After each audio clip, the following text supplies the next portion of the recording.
Bing Chat now has chat history, charts, and video overlay features. Details.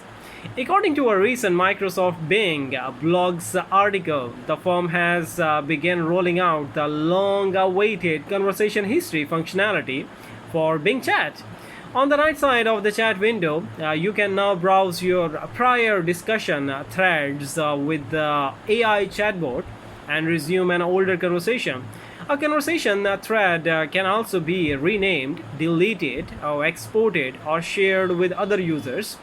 Last week, OpenAI published its official ChatGPT app for iOS, which includes support for conversation history across devices. The option to exclude recordings of discussions connected to files on your PC or anything that is not part of Microsoft Search Index is a significant privacy feature added to Bing Chat.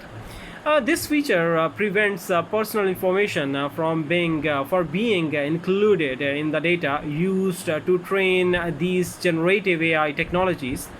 According to Microsoft, Bing Chat may now accompany comments, including data or statistics, with charts and visualizations.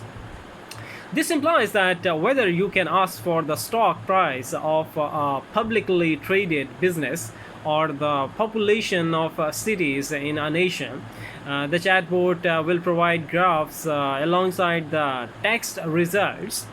Meanwhile, the visual components displayed at the bottom of text based responses for recipe related searches have been improved. Google showcased the ability to export results from its Bard chatbot to Google Docs, Gmail, and other services. And Microsoft has now released a similar export capability that will allow users to export their conversation results to a Microsoft Word document, a text file, or a PDF file. Microsoft has also enhanced Bing Chat with a new overlay for results that feature a video answer, according to the company. This allows you to watch full screen videos and browse the video using the timestamps on the right side of the screen. According to the company, Bing Chat will also automatically suggest terms when inputting instructions.